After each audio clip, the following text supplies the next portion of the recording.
সালামু আলাইকুম, কেমন আছেন? আশা করি সবাই ভালো আছেন।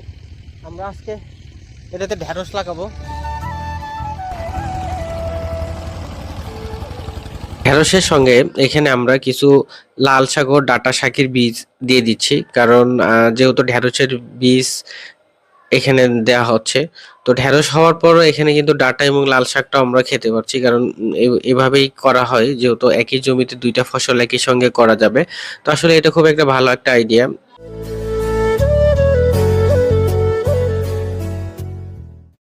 তো লাল শাকের বীজ জমিতে ছিটিয়ে দেওয়ার পর আমি মই টেনে এগুলো মাটির নিচে করে সমান করে দিচ্ছিলাম, কারণ মই এভাবে টেনে দিলে বীজগুলো যেগুলো উপরে চলে আসছে ওগুলো মাটির নিচে চলে যাবে এবং খুব তাড়াতাড়ি সকল বীজ গাছ হয়ে জ্বালা।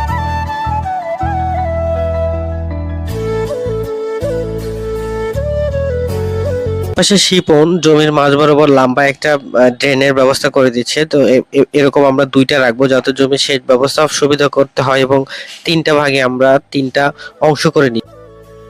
ওই পাশে আরেকটা বেড হবে।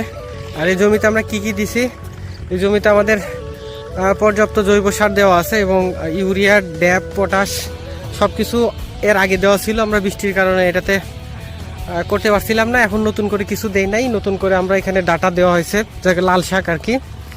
আর এই কাপগুলো করার পর এখানে আমরা দিয়ে দিব, এখানে ঢেঁড়স হবে। দেখতে পাচ্ছেন এর আগে আমাদের একটা ঢেঁড়স অলরেডি আছে, তারপরেও ঢেঁড়স দিচ্ছি, কারণ ঢেঁড়সে নাকি শিপন লস খাইছে। তারপরেও ঢেঁড়সটাই আবার দেখতেছে যে আসলে ঢেঁড়সে কেন লস, না আসলে লস খাই নাই, ঢেঁড়সেও দ্বিগুণ লাভ করছে, এই কারণে আবার ঢেঁড়স দেওয়া হচ্ছে।